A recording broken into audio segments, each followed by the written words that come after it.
I'll start with a night dream that I had last night.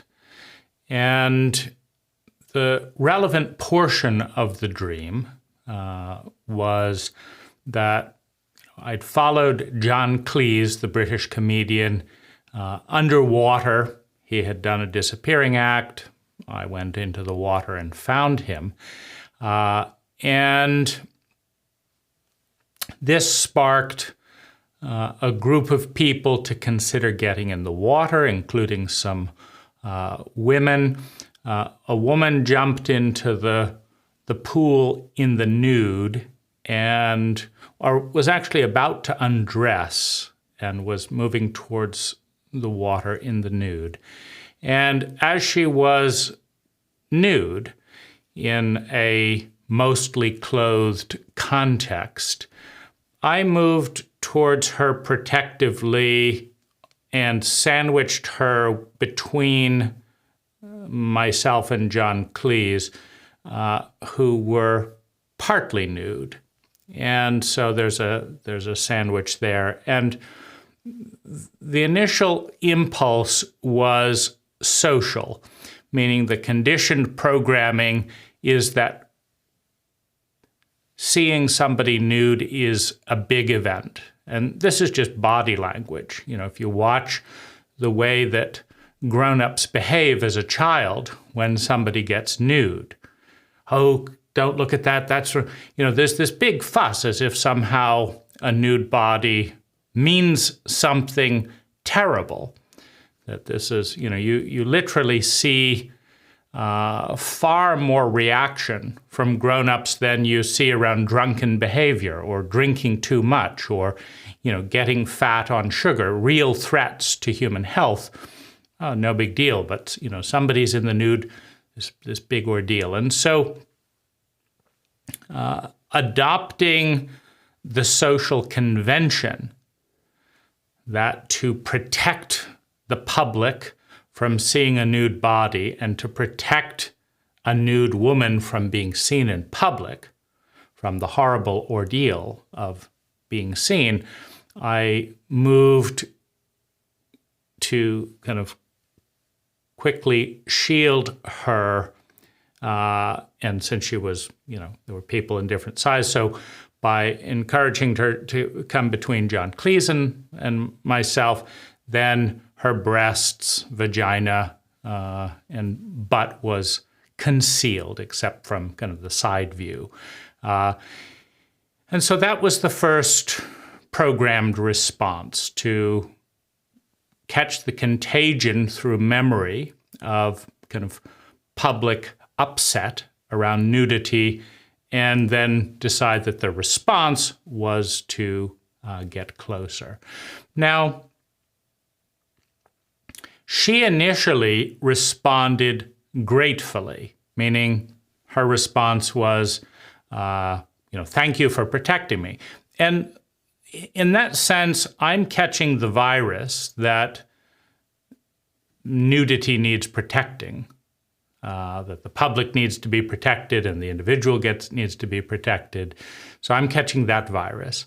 And then she's catching my virus of, with the pattern idea and intention that this is somehow helping her. Now, John Cleese at this point makes a joke.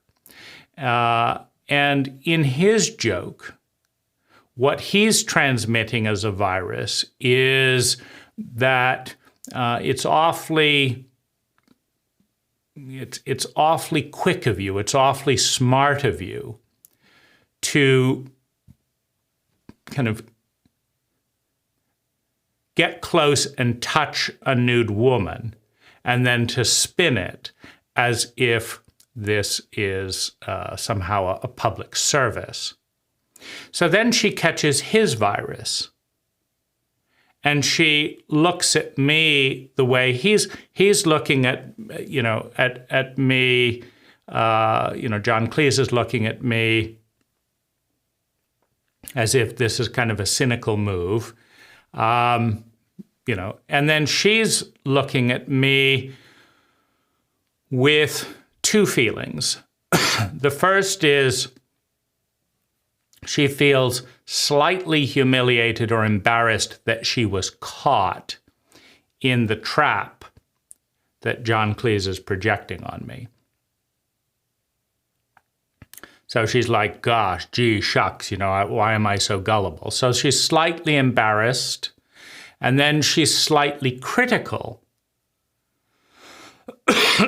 And this is also a social program, meaning women are trained in certain segments of, based on the generation, of course, but also in certain segments of the culture, women are trained that men are out to get them sexually, and that their job is to spot the plot and to block it. And then, they should be embarrassed or ashamed if they let a man have his way with her, which is to be close physically or sexually, etc. And so she looks at me at that. And there's actually an interesting step. So John looks at me with that attitude and makes his little comment. And then I catch his virus, which hadn't occurred to me until that point, and then see myself through John's eyes. And I make a comment or facial expression that kind of says, well, you found me out. So what we have is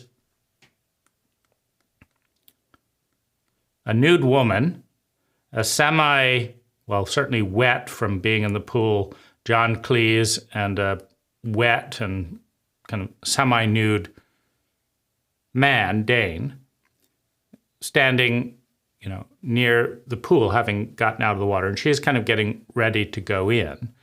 And there's these viruses. So I'm catching the memory virus from the general public that's basically saying that since I watched thousands of grown-ups and thousands of children have all kinds of facial expressions and reactions that all, a girl or a woman is seen in public and she screams and runs away.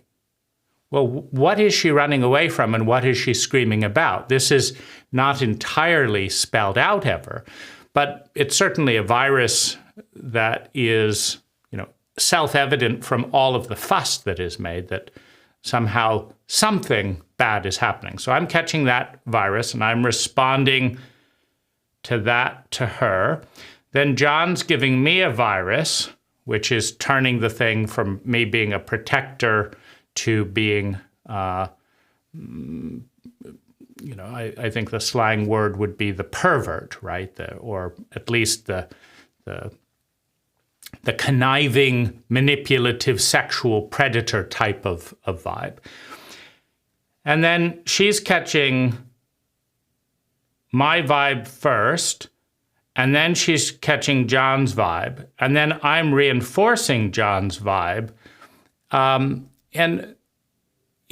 what's interesting is how and why this is bouncing back and forth.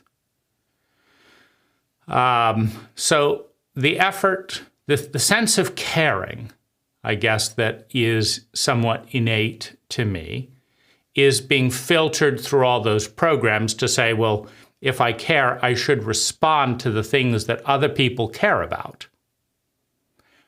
I don't care about nudity this way or that way, but I should respond to the things that other people care about if I care about them. And so that then leads to that response out of kind of a worry of whatever horrible thing is supposed to happen when you see nude people. And then John's doing his thing, I think, to what is he up to with that? I think it's probably, as a British comedian, just making a joke or stirring things up a little bit. And then there's an interesting thing around identity. And identity is a pattern of thinking, feeling, speaking, doing, and being. And some identities are very fragile. They're easily toppled. Other identities are very solid.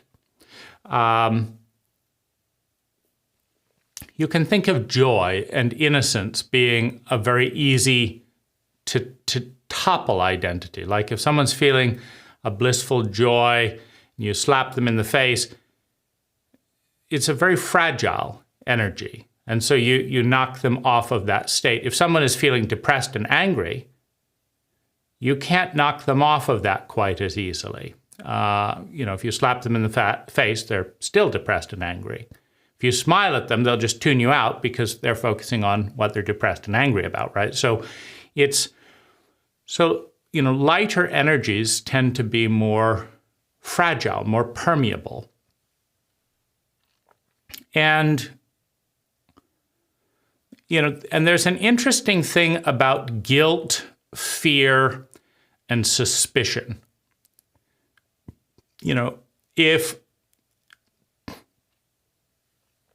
If I meet someone in a crowd who I've never met before, I say, "Stop! Stop him, he raped me." The crowd is going to have maybe 50-50 doubt. Some of them are going to be absolutely sure that just because I've said those words, that the other person is guilty. And there'll be a few people that maybe are looking at that, but I would say that the majority would place a certain percentage of weight that the other person is guilty. Now, if the person says, "Yes, I raped," then the identity, the pattern coalesces. Now everyone collapses into that pattern of thinking and feeling and speaking and doing that they do around that identity. That is a rapist. Well, what do you do with rapists? Well, there's a whole program around that in the cult, and so that's what you do. So, but if the person says, "No, I didn't," never seen this person before in my life. Now that can change the pattern, right? I've never seen them before in my life. This is a crazy person, right? So it could break if someone shows great confidence, calls a policeman over, says this woman is coming up with stories. Does she even know what my name is? Let's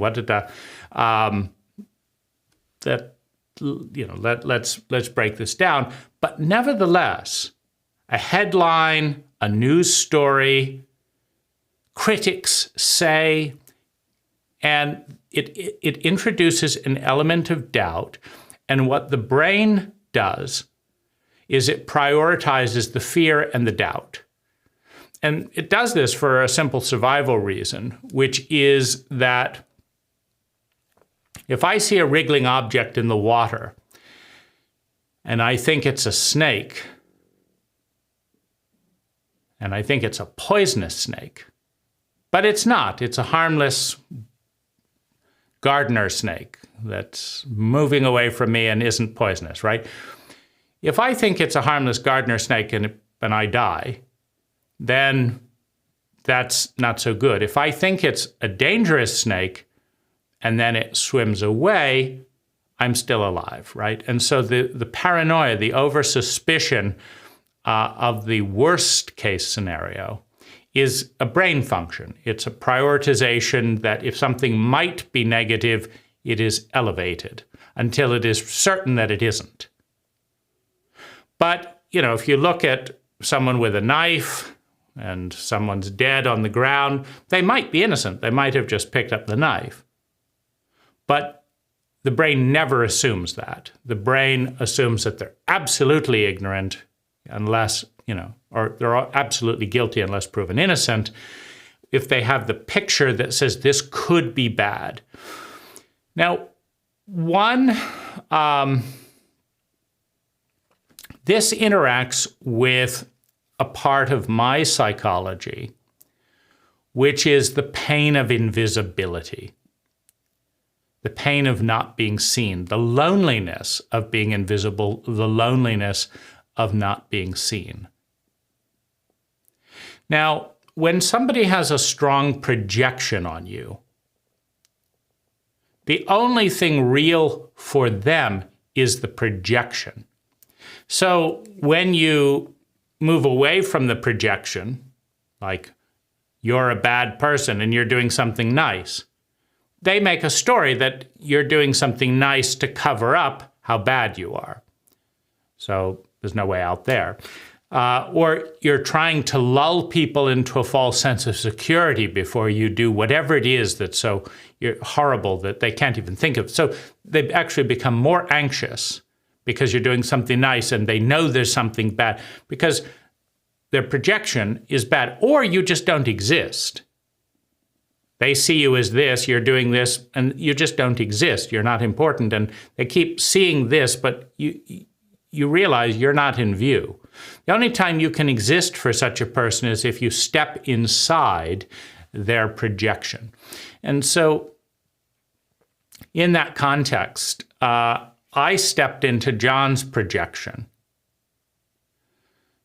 because it was solid, meaning then we would all be on the same page.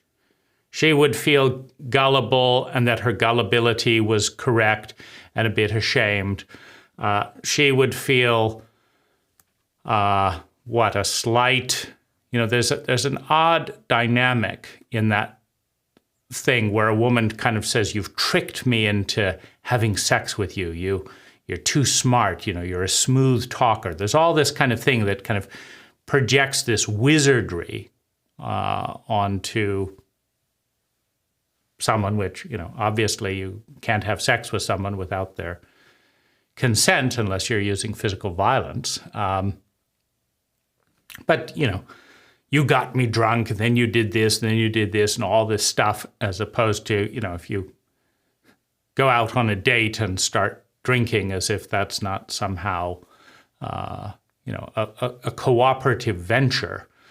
What do you think happens when you pick someone who's attracted to you and you go out on a date and you drink a lot of alcohol? Like, what's the plan? You think you're going to have riveting conversation, while drunk? But nonetheless, there's that kind of whole projection that goes out. And so I stepped into the projection and owned it. But this was to avoid a feeling I often have when that happens. Meaning the feeling that I often have, and it's a very lonely feeling, is being 8 levels deep in a burial ground of projection and assumption and lies. So how it works is somebody projects something on me that they don't tell me about, that has nothing to do with what I'm thinking or feeling, etc. at the time.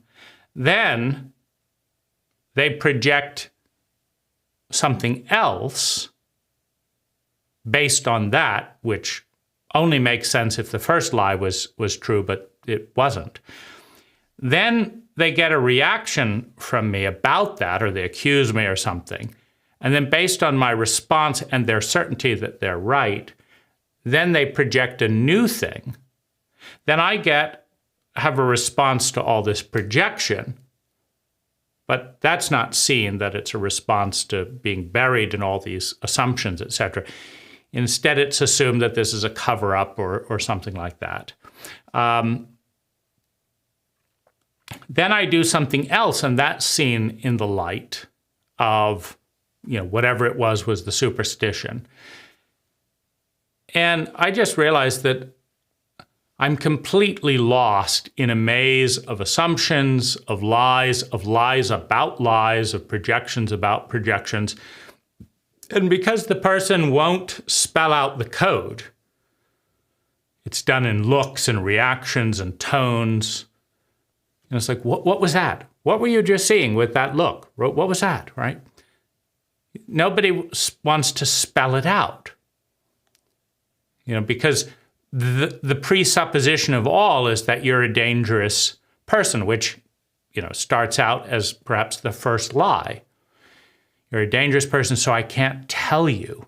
If I told you, it wouldn't be safe for me, right? And so that, starts out then this whole myriad, layering of bizarreness. And it's incredibly, painful and lonely because there's no actual transparency, there's no accountability, there's no partnering, there's no basis for partnering. I just don't exist. And it goes deeper and deeper and deeper and deeper. And then if you try and confront that or bring it up, like, what is it? That thing on your eye there, what was that? What was that? Right there, I saw it. Okay, what was that? Oh, nothing. No, it wasn't. You've been doing that, this, and that, and there's this whole pattern you're building up, but what is it? Oh, now you're trying to catch me out, right? So now there's a new lie and a new projection, and then that gets buried, and it goes deeper and deeper, and now so there's a whole new set of projections about why what are you up to trying to see the projections, right? And so this is all frustrating, lonely, and very ambiguous. Because when you believe that the world isn't safe, one of your primary coping strategies is to hide as much as possible from as many angles as possible and to deny as much as possible. So it's very difficult to break through that. So one of the things that I reflexively do, and I learned this in childhood when my mother couldn't see me, but she could see her fantasies and she could see her projections. And I got to be a little bit real, meaning I felt like I kind of existed in her world if I would play into her fantasy. But if I didn't play into her fantasy, then I was just completely alone, aware that she didn't see me at all.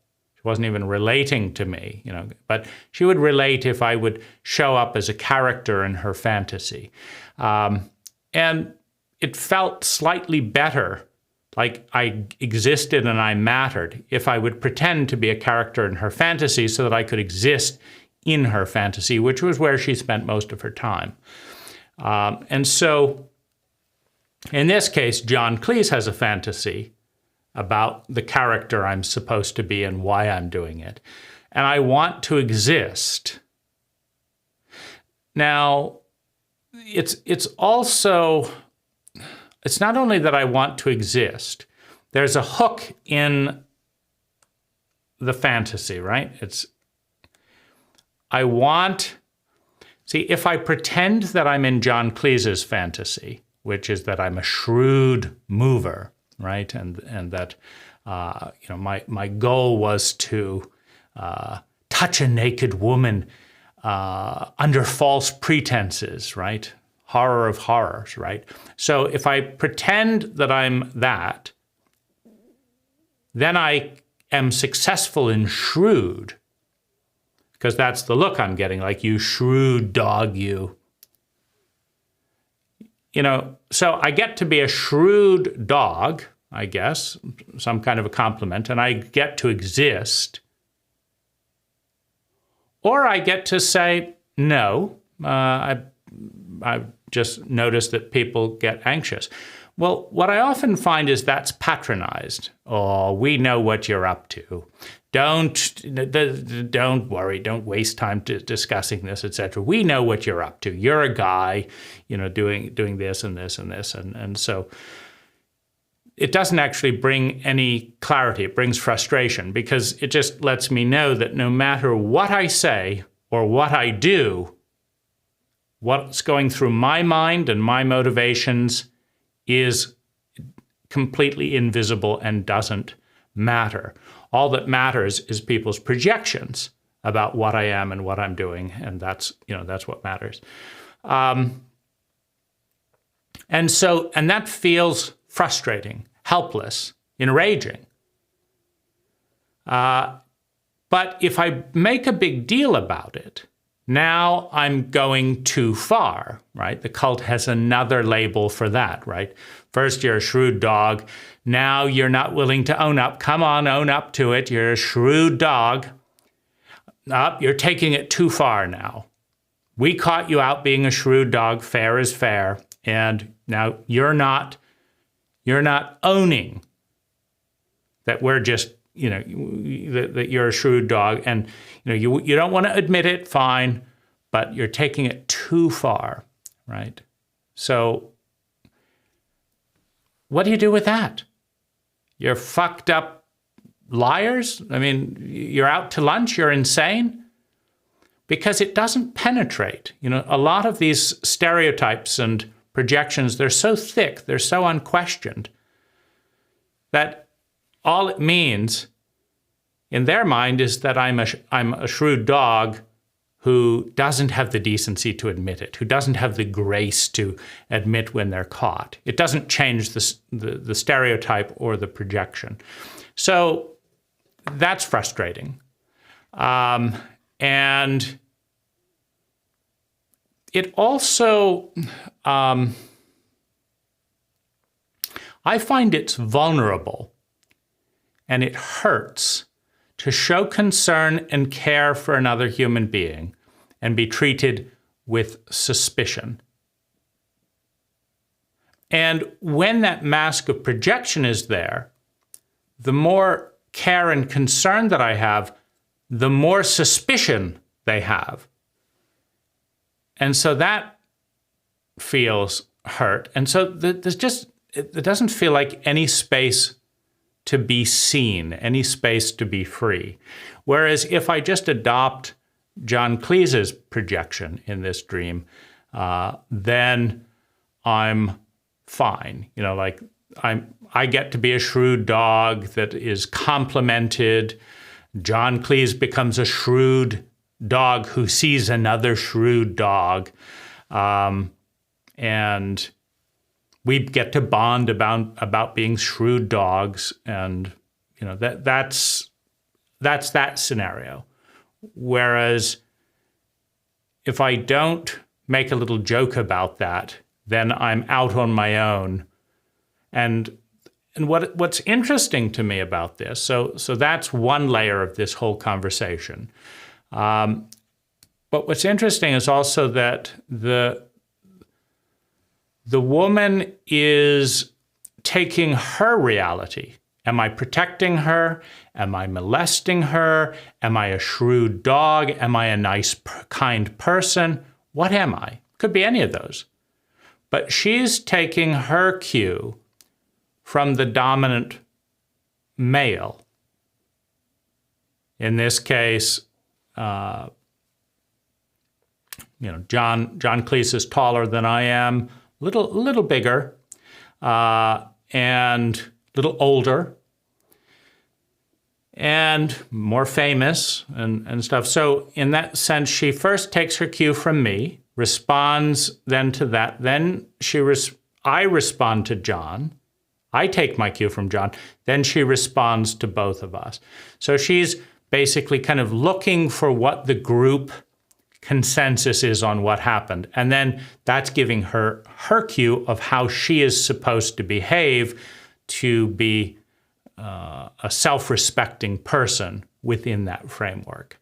So, we've got multiple memes kind of duking it out, none of which really have anything to do with, on a scientific level, with sustainable well-being.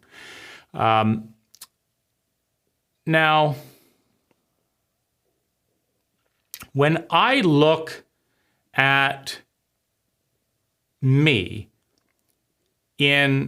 take all of the cultural programming off and just look at myself around touch and around a woman, the first thing that I notice is that a lot of the energy is a nervous 2- and 3-year-old.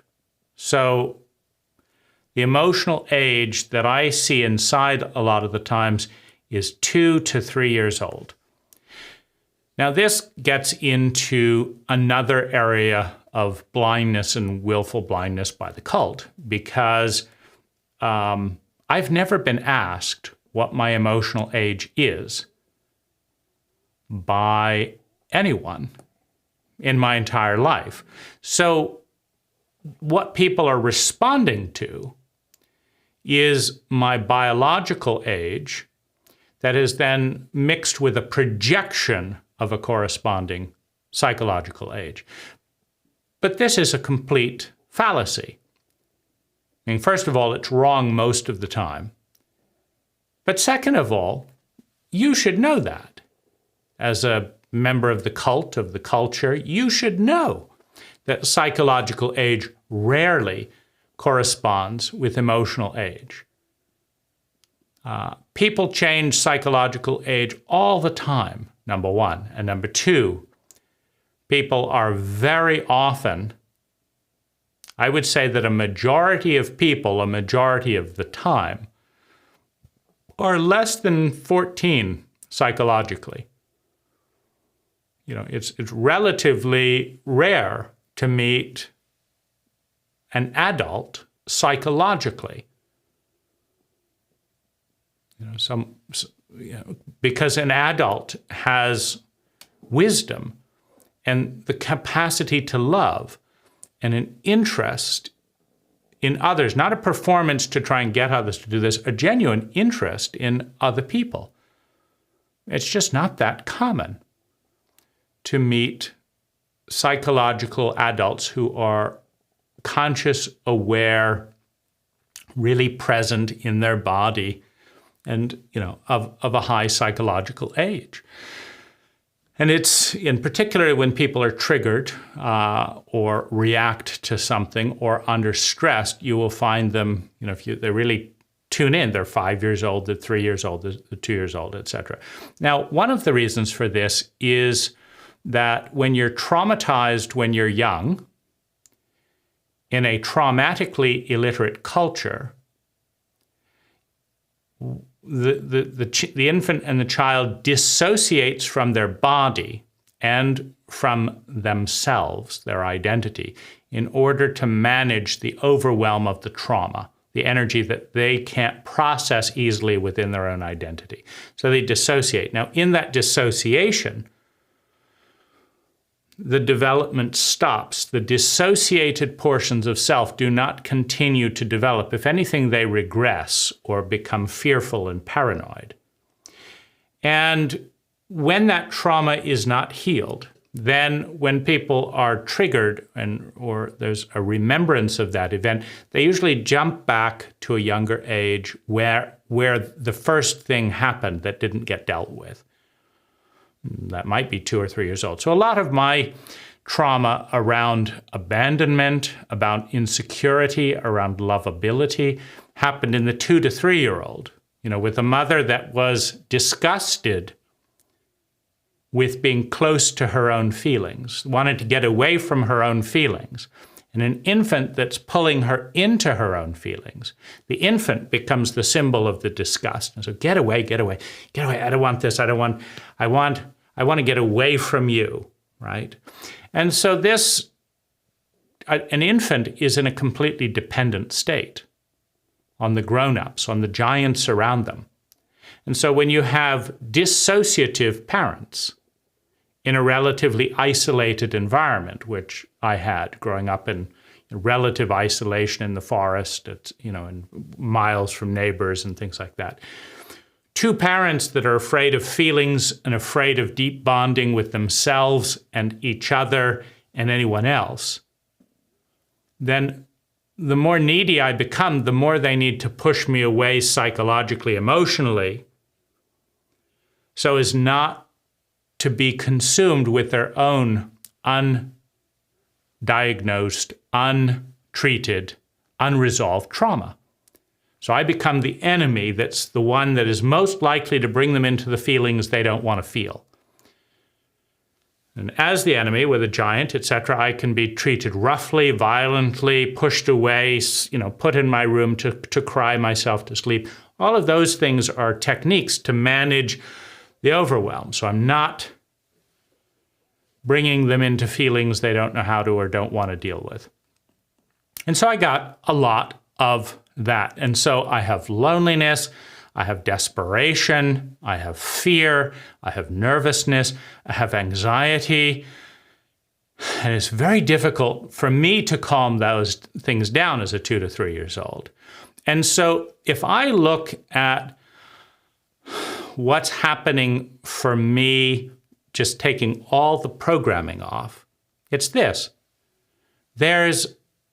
It's an older woman, she's probably in her 50s or 60s, that is in this particular dream.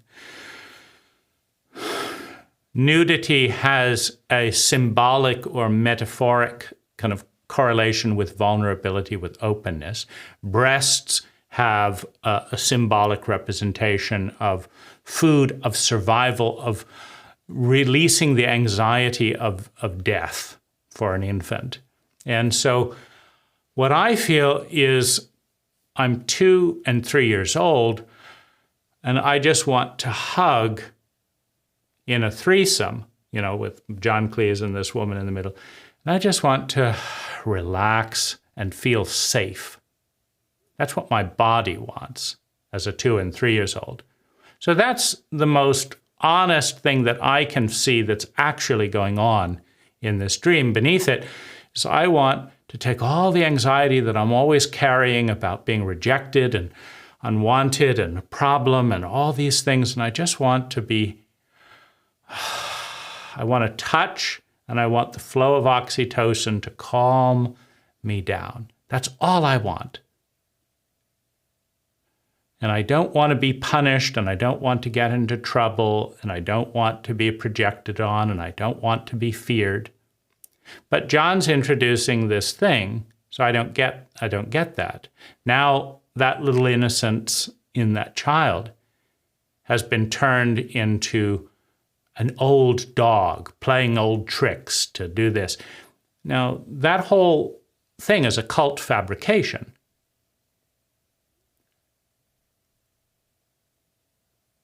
Right? That all has to be invented. You could live in a cult that just says, touch calms you down. Who's nervous and who wants a hug? Let's hug. Now you don't have to sneak around and figure out these things. You've got an abundance of intelligent people that all want to calm down and drain some anxiety, etc., feel some oxytocin, and that aren't making a whole story about it. It's just biology that feels good.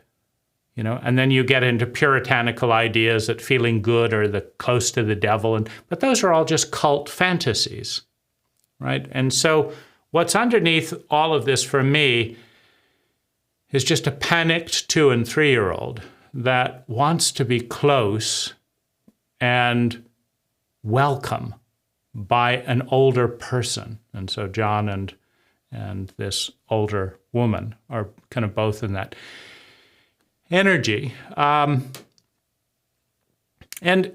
I look at so this is a night dream. Night dreams can be teachings, they can be sources of insight, they can reveal inner conversations. As I look at this night dream, as I look at the sadness, the tiredness, the grief in my body, that's the revved up anxiety that is a symptom of complex PTSD from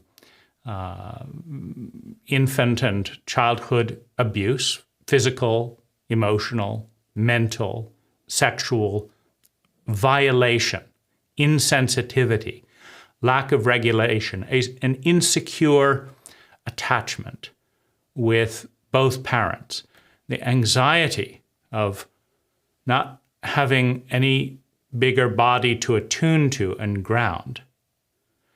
My body is in that state most of the time.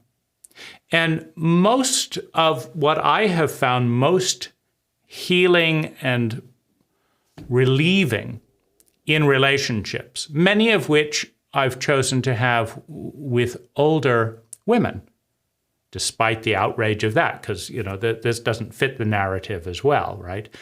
Men are supposed to be interested in breasts and ass, and those are supposed to look better on 20-year-olds rather than 50-year-olds. But for the constant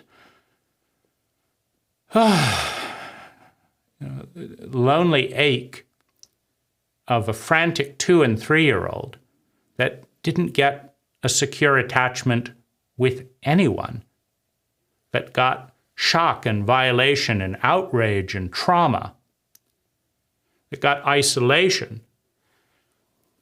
The most healing, nourishing, grounding thing is to hold and be held and just lay there and know that no lie is going to be invented, no fabrication, because, in an incompetent cult with incompetent parents, believe it or not, it is the children that are shamed and blamed for the entire incompetency of the cult.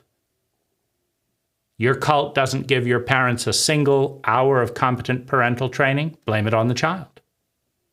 Your cult doesn't give your parents a single hour of emotional literacy, blame that on the child. Your parents were abused, and so they don't know what else to do, so they abuse you, well, blame that on the child. You're a bad child, that's why I'm abusing you. So there's this tremendous sociopathic cruelty in transferring the hatred, the ignorance, the rage, the trauma, and the stupidity of the entire cult onto an infant, the only one that can't defend themselves.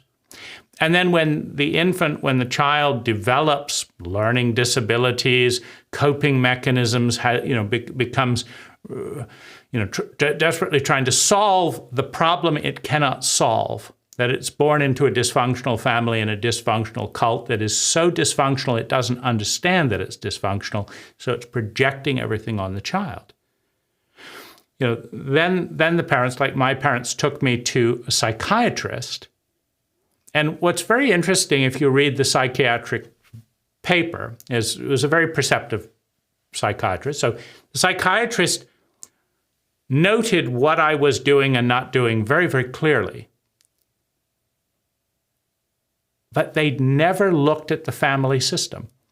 They never looked at my parents. Now, this is bizarre. Do you think the infant changes the whole family more than the family changes the child? So if a child is demonstrating traumatic symptoms, do you think that's because they are traumatizing their parents? Or might it be, perhaps, in a traumatically illiterate cult, in a parentally illiterate cult where the parent doesn't receive a single hour of training? You go to high school, you'd think you'd be prepared for life. Have kids. Well, how do you deal with grief in a child? What is grief? How do I go through my stages of grief? Well, we're not going to deal with anything like that. Learn algebra. So, in a cult like that elevates arcane subjects like Latin and algebra above parenting, cooking, driving a car, balancing a checkbook, starting a business, all the useful skills, we're not going to teach you those. And all the useless skills that you're probably never going to use a day in your life once you leave school, well, we'll just dwell on those, and then we'll shame you if you don't give up on the important things and focus on our stupidity.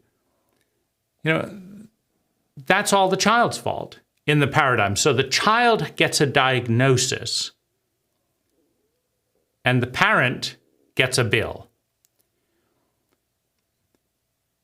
Well, this is not rational. A gardener does not do this. If there is a rose wilting in a garden, and you hire a good garden consultant, they very rarely pay much attention to the rose. Why? Because every gardener knows that a rose wants to live. It's part of life. All life wants to thrive and wants to live. So if the rose is wilting, if the rose is dying, What the gardener looks at is, what's the water like? What's the sunlight like? What's the pH in the soil? How much fertilizer is in the soil? What's the drainage like? And if it's got shade and it's dry and not enough organic matter, the gardener doesn't give a diagnosis of the plant. This plant has leaves that are drooping down, its petals are like this. That's what a psychiatric report is it's a detailed observation of the abuse symptoms of the victim. It's not useful, and there's no prescription in the family system. Now, of course, the psychiatrist never came to the house where all the abuse takes place. Or they could prescribe, why don't you stop abandoning your child? Why don't you stop lying to your child? Why don't you stop hitting your child? Why don't you stop taking your child into the forest and running away so that they're lost and disoriented? Why don't you stop doing that? And then the anxiety, the hyperactivity, all this stuff that you say you're so worried about, it'll all disappear because this is a healthy child. Children are healthy if they're put into healthy environments. That begins with, is a hospital birth with beeping lights and injections, and is that really the place where you want to welcome the identity into the world? This is what we do. We rush around. We keep people who like you away from you. We inject this and do this. We're in a hurry. We don't pay attention to how it feels to be small. We don't turn off those bright lights, just blind your brand new eyes. We don't care about you. We've got a job to do, right? So in that paradigm, in that scenario, the child becomes stigmatized with a label, with a diagnosis that is supposedly dissociated from all the parental behavior that produce those symptoms. If you want to terrify a 5-year-old, take him out into the forest and then say, you're never coming back, and run off and hide for a few hours. It'll terrify the child. Do it a few times, they might develop complex PTSD, then laugh about it to make sure that they understand that their helplessness means absolutely nothing. See, you can fuck up a child if you work hard enough, and you can be stupid enough to think this is normal if you're parentally illiterate in an abuse cult where this abuse goes down generation by generation. You see, my psychologist never asked what my mother's family system was like. How did her parents treat her? And does she do that to me? That never occurred to a psychologist, really. So if the doctors do not know how to practice medicine because they don't know the source of the disease, ignorance and fear passed down generation by generation, but the child is labeled. If a gardener doesn't understand that all roses want to live, it's their job to put them in a sunny spot with fertilizer and well-drained organic matter and good water, and they'll be fine. See, then the shame, the stigma, the label gets added to the abuse. And the child internalizes the shame that somehow they're bad because there's no relationship between the ecology. The kindergarten teacher that adds to the psychological abuse going on at home is not owned as an idiot to the child, as an abuser. So when the child gets that much more symptomatic, it's the only solution is that they're bad. You've got all these symptoms that has nothing to do with us, right? So if you raise a child in that level of anxiety and fear, first of all, some part of the child will not mature emotionally. It stays in terror, in dissociative and overwhelming terror that can't mature. So it stays very young. And if you see someone calm and nurturing, the 2-year-old and the 3-year-old wants to be close, wants to be held. That's a biological instinct to calm down and learn regulation.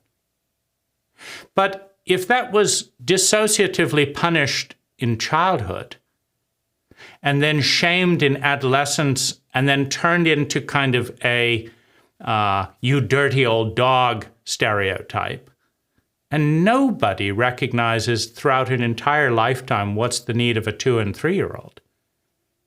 And nobody acknowledges the reality that people are rarely, psychologically, the age they are chronologically. And there's no space to ask. And we live in a cult where everyone's supposed to keep busy and not talk about these things. Then where's the out, right? And so these things get worked out in dreams. But all of this porosity, I think, has a correlation with sensitivity. Meaning, I think highly sensitive people, using Dr. Elaine Aron's definition of that word, not the common meaning, tend to take on, tend to adapt, tend to have a more difficult time holding and sustaining their identity, their pattern of thinking, feeling, speaking, doing, and being safe in that, than someone who is not in the top 10 to 20% of highly sensitive people. It's easier to traumatize a highly sensitive person than it is someone in the other 80% neurologically. And when there's so much ignorance around parenting, around intergenerational abuse, such poor diagnosis within psychology. You know, if I was a competent psychologist, I would spend my time with the two parents and understand their family system, use family system therapy to help them play out and understand the different inner personas and patterns that have been internalized, help them work that out and become conscious of it, ask how much of that they'd given to their child, and then start lifting that off of the child. And I would know that we succeeded when the child starts liking themselves, starts bonding, starts trusting, and starts growing again.